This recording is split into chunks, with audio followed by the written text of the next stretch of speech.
Evangelho de Lucas, capítulo 10, a partir do verso 25. Eis que um certo homem, intérprete da lei, se levantou com o intuito de pôr Jesus em provas, e disse-lhe: Mestre, que farei para herdar a vida eterna? Então Jesus lhe perguntou: que está escrito na lei? Como interpretas? A isto ele respondeu: Amarás o Senhor teu Deus de todo o teu coração, de toda a tua alma, de todas as tuas forças e de todo o teu entendimento, e amarás ao teu próximo como a ti mesmo. Então Jesus lhe disse: Respondeste corretamente, faze isto e viverás. Ele, porém, querendo justificar-se, perguntou a Jesus: Quem é o meu próximo? Jesus prosseguiu dizendo: Certo homem descia de Jerusalém para Jericó e veio a cair em mãos de salteadores, os quais, depois de tudo lhe roubarem, lhe causarem muitos ferimentos, retiraram-se, deixando-o semi-morto. Casualmente descia o sacerdote por aquele mesmo caminho e, vendo, passou de largo. Semelhantemente, um levita descia por aquele lugar e, vendo, também passou de largo. Certo samaritano que seguia o seu caminho passou-lhe perto e, vendo-o, compadeceu-se dele. E chegando-se, pesou-lhe os ferimentos, aplicando-lhe óleo, vinho, e colocando sobre o seu próprio animal, levou-o para uma hospedaria e tratou dele. No dia seguinte, tirou 2 denários e os entregou ao hospedeiro, e dizendo: Cuida deste homem, se alguma coisa gastares a mais, eu te indenizarei quando voltar. Qual destes 3 parece ter sido o próximo do homem que caiu nas mãos dos salteadores? Respondeu-lhe o intérprete da lei: o que usou de misericórdia para com ele. Então ele lhe disse: Vai e procede tu de igual modo. Quando nós falamos, meus irmãos, do reino de Deus, nós estamos falando de coisas eternas. Nós estamos falando daquilo que representa o nosso Deus, porque o nosso Deus, diz o livro de Isaías, que Ele está assentado no seu trono, no sublime trono, lá na eternidade. Porque o maior problema da humanidade, meus irmãos, é a eternidade. Quando nós lemos essa parábola aqui, nós achamos que já sabemos tudo o que Jesus quis ensinar para a gente. A gente já olha o samaritano, já olha o sacerdote, o levita, o caído, a gente já aprendeu tudo. Não, essa parábola eu já conheço. Mas quero dizer uma coisa para os irmãos: nós só arranhamos a pintura daquilo que Jesus começou a ensinar. A palavra de Deus, ela é uma mina preciosa. Jesus disse que o reino de Deus é um tesouro. E quanto mais você cavar nesse tesouro, mais coisas preciosas vão aparecer. Então nós só passamos o dedo mesmo, nós só arranhamos a palavra de Deus, né? E isso também inclui, porque nós não temos tão grande sabedoria e entendimento, né? Mas queremos aprender um pouco mais sobre essa parábola que Jesus contou, sobre o reino de Deus. E o que essa parábola tem a ver com o reino? Tem a ver com a eternidade. Tem a ver, meus irmãos, com as nossas ações do reino de Deus. Quem fez essa pergunta para Jesus, né? O que farei para herdar a vida eterna? Esse homem aqui, o intérprete da lei, e também o mancebo de qualidade.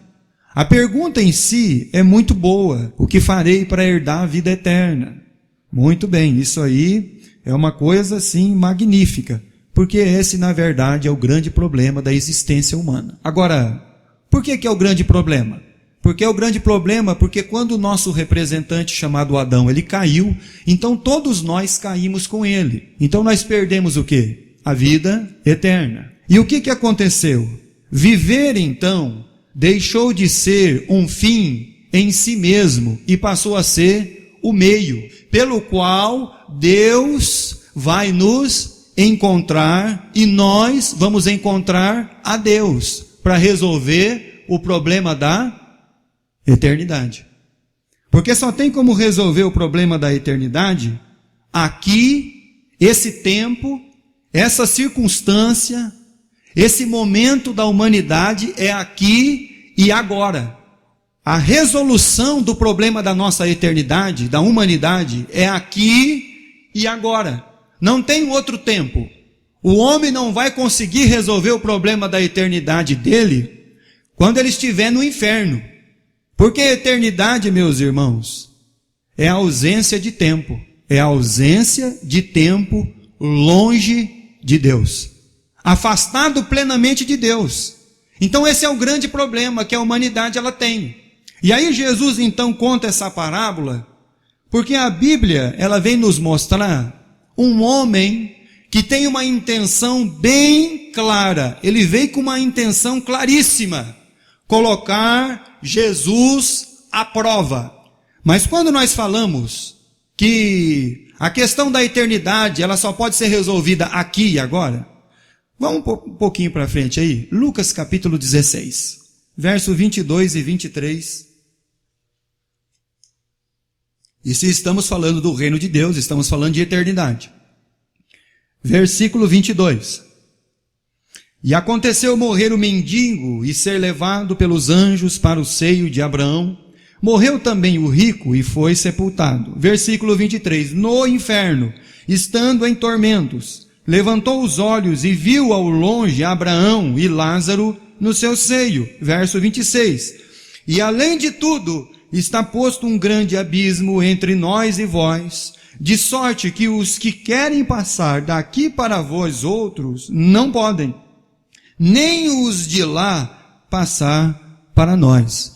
Então o problema da eternidade, ela precisa ser resolvida agora. Quando Jesus falou sobre esse outro acontecimento aqui, da morte do Lázaro e do rico, Jesus diz que não tem um portal, uma porta ou uma janela que vai ligar a alma que está no inferno para o céu.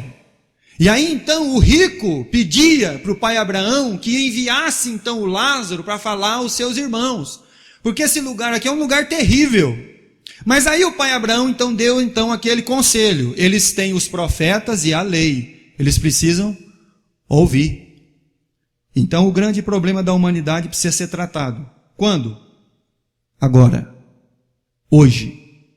Nesse exato momento. E aí a Bíblia vem falar para nós desse homem que se apresenta até Jesus, e a minha tradução traz um intérprete da lei. Um homem que se dizia conhecedor da palavra de Deus, que se dizia então ali até mesmo cumpridor das Escrituras. Ele vem até Jesus com um propósito claro, simples e objetivo. Colocar Jesus à prova. Porque esse intérprete da lei, como eles começaram a ver Jesus com os publicanos, como eles começaram a ver Jesus curar no dia de sábado. Então, na mente do intérprete da lei, ele acreditava que quando ele fizesse a pergunta para Jesus, Jesus ia quebrar o protocolo. Jesus ia quebrar mais uma vez a regra que os judeus criaram, não que Deus criou. Porque nós temos que entender uma coisa, meus irmãos. Quando Deus instituiu o culto judeu lá no deserto, ele fez o tabernáculo e ele ensinou o quê? O sacrifício, certo? Então quando o camarada lá pecava, ele tinha pecado, ele tinha mesmo, o que ele fazia? Ele levava o sacrifício lá para o sacerdote então oferecer aquele animalzinho, derramar aquele sangue em favor dos seus pecados. Mas aí, isso aí foi o que Deus instituiu. Por quê? Porque é a representação do Cristo, é a representação do que havia de vir. E como os homens então pegaram a lei, e eles transformaram então a salvação, eles pararam com o sacrifício e começaram a ensinar o povo que eles deveriam obedecer à lei somente para ser salvo. Só que a lei tem um problema. A lei não podia matar o pecador, porque o pecador não ia ser o quê? Ressuscitado. Por isso que quando Jesus ele veio, Jesus podia matar o pecador, Porque um novo homem ia ser criado, ia ressuscitar um novo homem, que segundo Deus é o quê? Criado. E aí o intérprete da lei chega diante de Jesus e faz aquela pergunta, não é? No versículo 25, e eis que um homem intérprete da lei se levantou e, intuído por Jesus a prova, disse-lhe: mestre, que farei para herdar a vida eterna? Resposta de Jesus. Então Jesus lhe perguntou: que está escrito na lei? Olha só. Ele achava que Jesus ia quebrar o protocolo, que Jesus ia fugir da regra, ia sair da palavra de Deus, mas aí Jesus então pergunta para ele: você não é um intérprete da lei? O que está escrito na lei? Como você interpreta? Como você olha para a lei mosaica? E aí então, ele vai fazer a citação, versículo 27. A isto respondeu: amarás o Senhor teu Deus de todo o teu coração, de toda a tua alma e de todas as tuas forças e de todo o teu entendimento. Opa, parou. O intérprete da lei acrescentou o de todo o entendimento, porque o de todo o entendimento não tem na descrição de Moisés. Deuteronômio, capítulo 6, versículo 5. Vamos lá. Amarás, pois, ao Senhor teu Deus de todo o teu coração, de toda a tua alma e de toda a tua força. Então, de todo o entendimento, foi um acréscimo do intérprete da lei. Veja só, meus irmãos. Ele já está acrescentando acima da lei. Ou seja, mas o que ele tinha no seu entendimento e pensamento? Se eu acrescentar mais coisas à lei, isso vai então me galgar galardões diante de Deus, porque eu vou estar acrescentando mais para poder obedecer. Ele pensava em galgar coisas diante de Deus, porque ele achava que as coisas eram por muito fazer ou pelo mérito. Aí você já vê então o intérprete da lei como que ele é. Ele já aumentou lá. E aí quando a gente lembra, por exemplo, daquilo que ele respondeu: e amarás ao teu próximo como a ti mesmo, aonde que está isso? Levítico capítulo 19, versículo 18. Foi por isso que Jesus, quando fez essa citação, ele disse que toda a lei e todos os profetas dependiam disso, estavam debaixo disso. Mas a questão do homem e do intérprete da lei foi querer falar para Jesus sobre a questão da vida eterna, para ver até onde Jesus ia, o que Jesus sabia, o que ele ouvia de Jesus, porque o intérprete da lei até então, ele pensa que ele tem a vida eterna. E ele acrescenta, para talvez mostrar para os homens, como Jesus descreveu nos evangelhos que foram descritos, que eles atavam as coisas a si mesmo, que eles amarravam os versículos, que eles gostavam de fazer as coisas nas praças para os homens ver, porque eles sempre estavam querendo mostrar alguma coisa. Mas aí na conversa com Jesus vai conversando com ele vai respondendo. Volta lá Lucas capítulo 10, versículo 27. Então ele acrescentou de todo o entendimento: e amarás ao teu próximo como a ti mesmo. Então Jesus vai responder.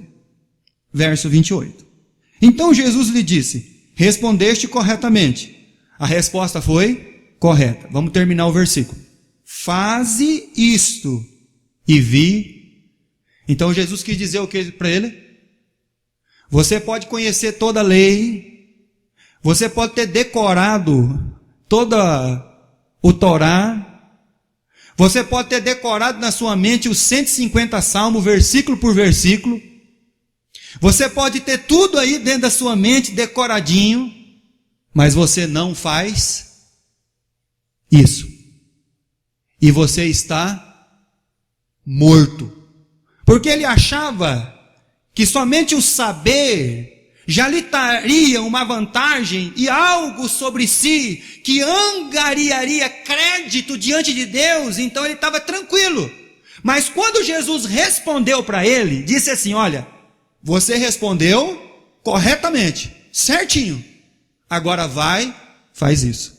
E verás. Então, você não faz isso e você não vive. Para o intérprete da lei, um pingo era uma letra. Mas eu gostaria de ler também aquilo que Jesus citou em Mateus capítulo 23, versículo 1 e versículo 2. Ele veio falando de eternidade, ele veio colocar Jesus à prova. Ele achava que Jesus não ia falar sobre a eternidade, muito menos ia fazer uma citação sobre a lei. Você não sabe o que está escrito na lei? Como você interpreta? A resposta que ele deu foi correta, mas a resposta de Jesus foi mais correta ainda. Você diz e não faz. Então falou Jesus às multidões e aos seus discípulos. Então Jesus não somente ensinou às multidões, e também aos seus discípulos. Versículo 2. Na cadeira de Moisés se assentaram os escribas e fariseus. Verso 3. Fazei e guardai, pois, tudo quanto imiteis nas suas obras. Quanto vos disserem, porém não os imiteis nas suas obras, porque dizem e não. Então Jesus conhecia, meus irmãos. E aí quando esse homem veio falar da questão da lei, da vida eterna, porque ele achava que ele estava dentro do reino de Deus. Por eu saber, por eu ter um conhecimento, ele já acrescentou de todo o entendimento. Agora eu pergunto para você, será que todo o nosso entendimento chega à compreensão de Deus? Será que é isso que nós estamos falando aqui? Claro que não, meus irmãos. Porque o que nós entendemos de Deus é aquilo que Deus se deu a revelar a nós através da sua palavra. Mas você acha que somente essas folhas aqui, elas descrevem realmente quem Deus é? Tudo que Deus é? Não. Porque dentro da nossa mente não cabe Deus. Dentro desse mundo não cabe nem o pé, nem a glória de Deus. Agora nós, sim, cabemos em Deus. Então o entendimento nosso é aquilo que Deus já se deu a revelar a nós através da sua palavra. E o intérprete da lei, pensando em si mesmo ali, que ele ia conseguir colocar então esse homem chamado Jesus de Nazaré, não é? Ele ia enredar Jesus, mas não foi isso que aconteceu. Porque Jesus já havia dito, eles dizem e não fazem. Lucas capítulo 10. E aí entra, meus irmãos, então, a inversão de posição. A inversão de posição está no versículo 29.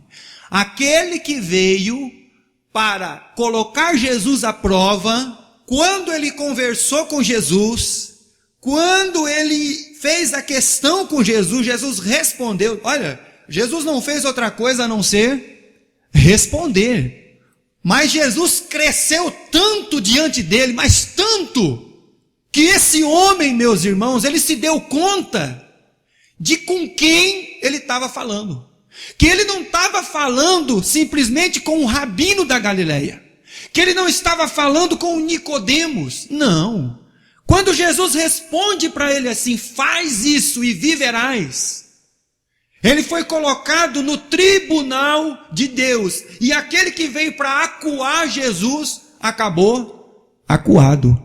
E como que nós sabemos disso? Versículo 29. Ele, porém, querendo o quê? Ué, mas por que você está se justificando? Eu não falei nada para você, né?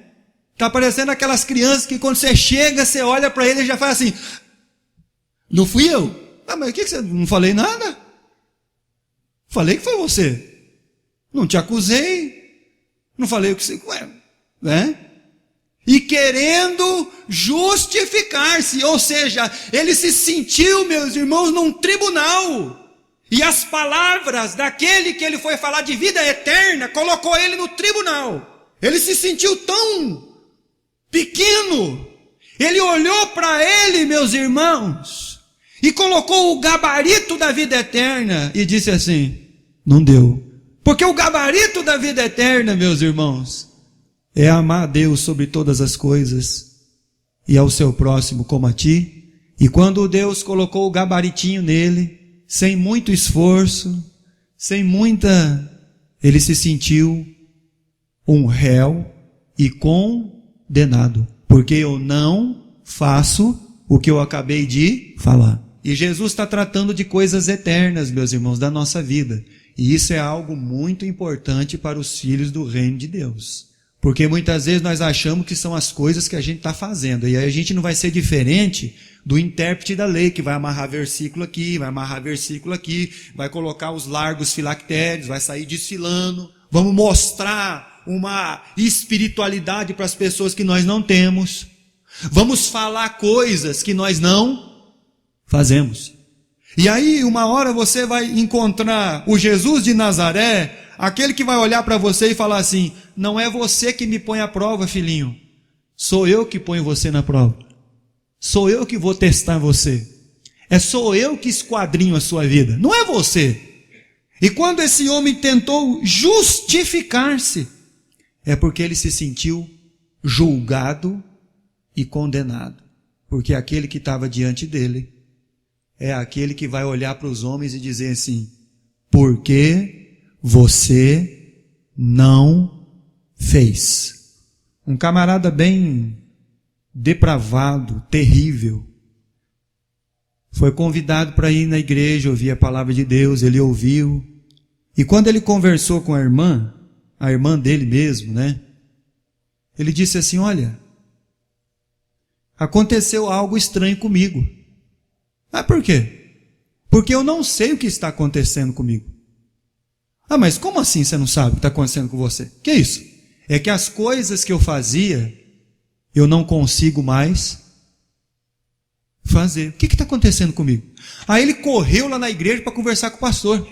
Pastor, eu sou um cara incrédulo, eu não gosto de igreja, eu vim ouvir aí, mas não é minha praia isso não. Eu sou um cara terrível, mas eu queria perguntar uma coisa para o senhor: o que está acontecendo comigo? Que as coisas que eu fazia, eu não consigo mais fazer. Aí o pastor, muito simples, disse para ele assim: meu filho, Jesus te encontrou. Agora você não está mais nu. Agora você está vestido.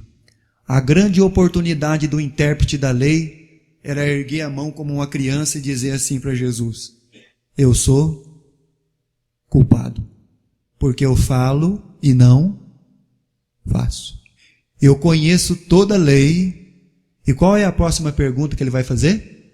Quem é o meu? Mas espera aí. Como que uma pessoa que conhece toda a lei, que ama a Deus de todo o coração, que ama a Deus de toda a força, que ama a Deus com toda a sua alma, que ama a Deus até com todo o seu entendimento, ele não conhece o próximo? Não tem algo bem interessante aí, irmãos?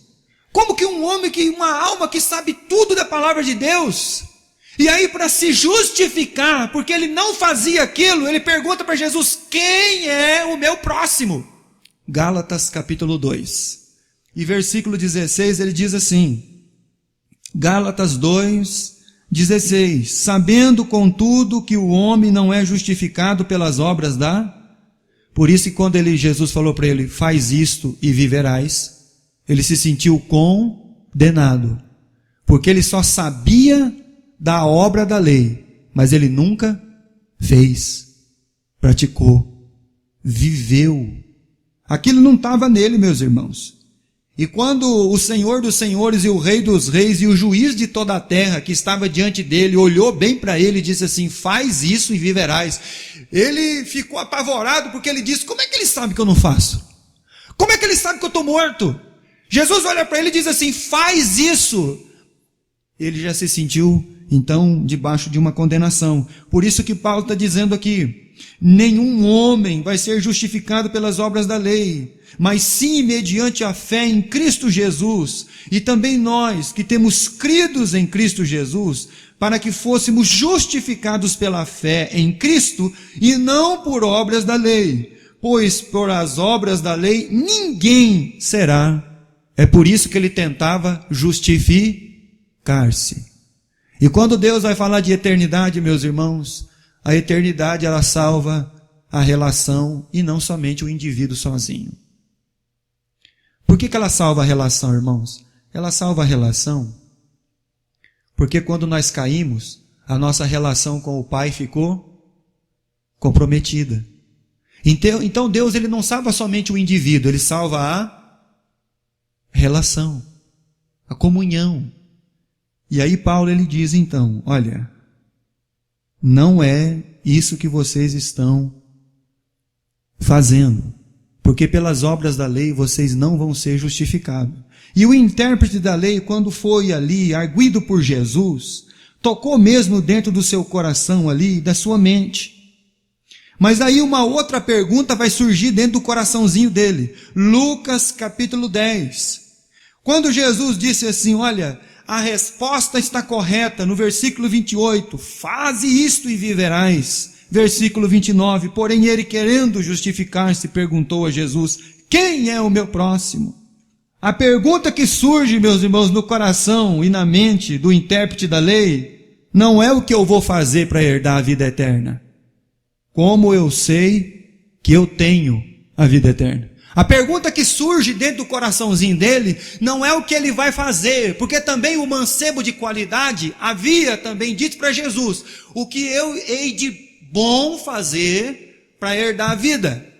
Agora o que surge dentro do coração dele é algo ao contrário, porque até então ele achava que ele estava dentro do reino de Deus, mas agora ele descobriu que ele está fora do reino e está perdido.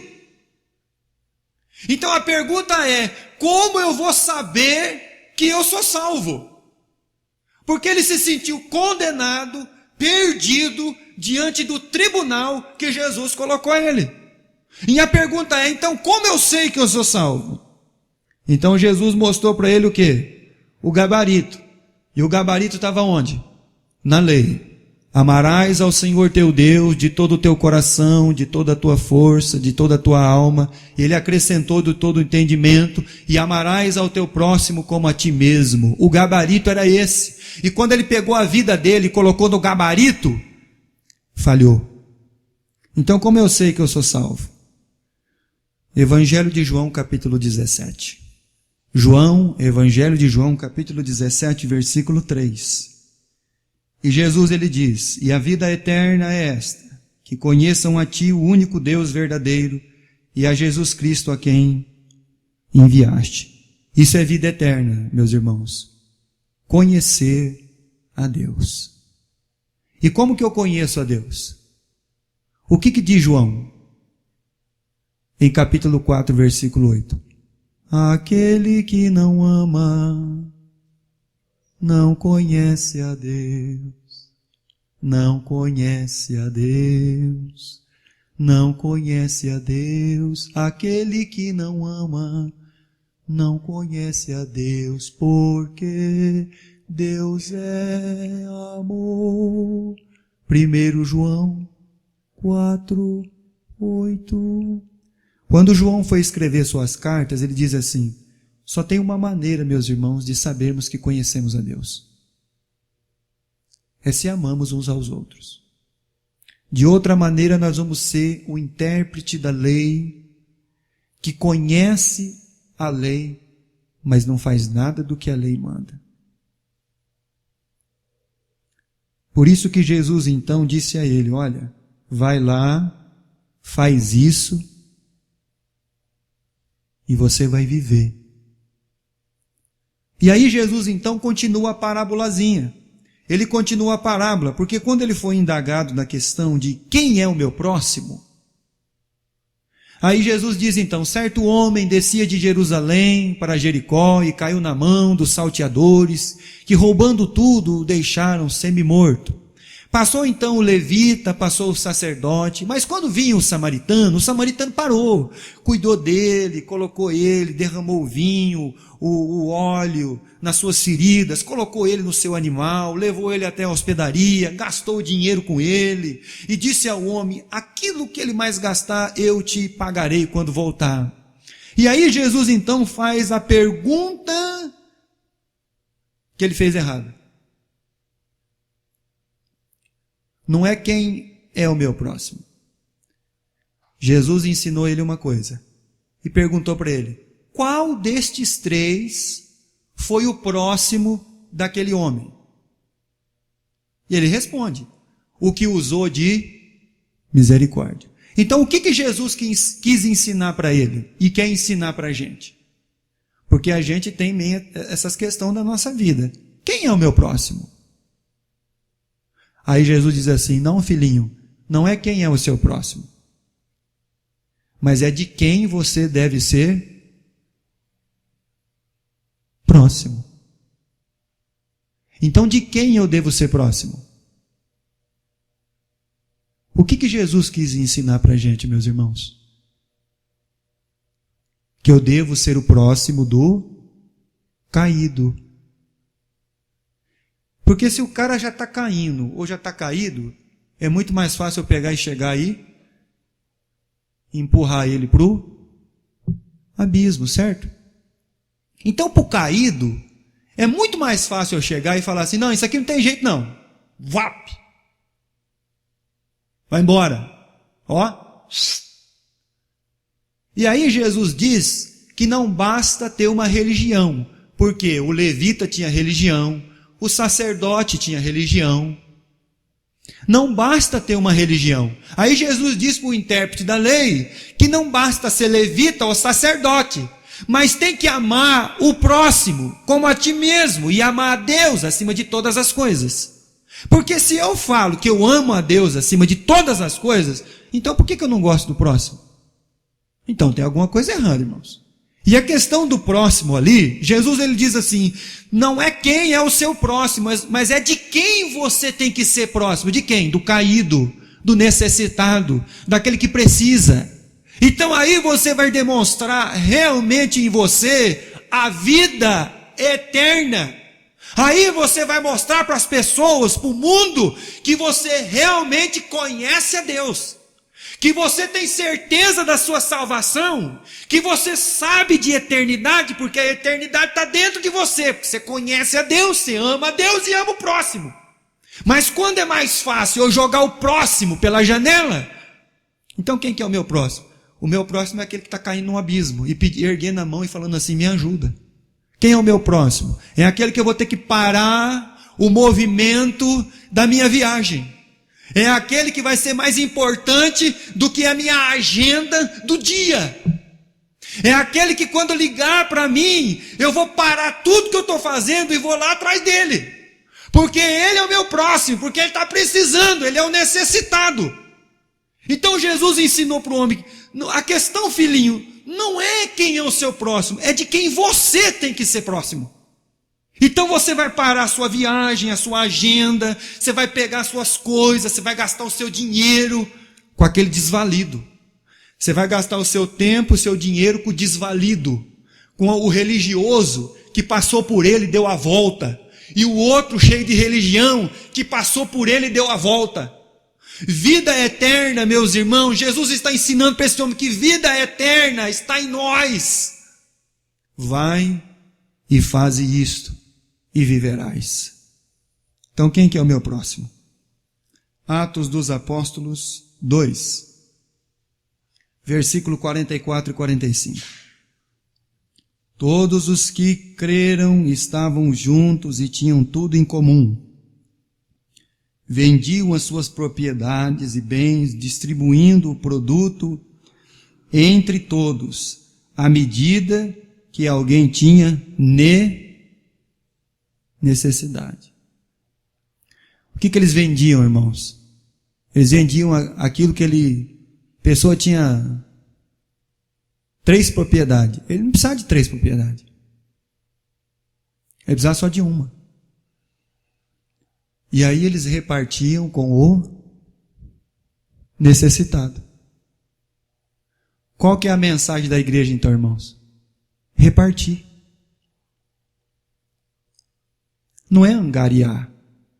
Nunca foi angariar. Não é angariar. Os necessitados. Então, como que a vida eterna vai aparecer em você? Quando você olhar o necessitado e ver, é esse que precisa de ajuda. eu vou ser o próximo dele. 1 João capítulo 3, versículo 16. Nisto conhecemos o amor em que Cristo deu a sua vida por nós e devemos dar a nossa vida pelos irmãos. Ora, aquele que possuir recursos deste mundo e vir seu irmão padecer necessidade e fechar-lhe o seu coração, como pode permanecer nele o amor de Deus? Filhinhos, não amemos de palavra nem de língua, mas de fato e verdade. Jesus diz: o seu próximo é aquele que precisa de você. E tem mais um detalhe.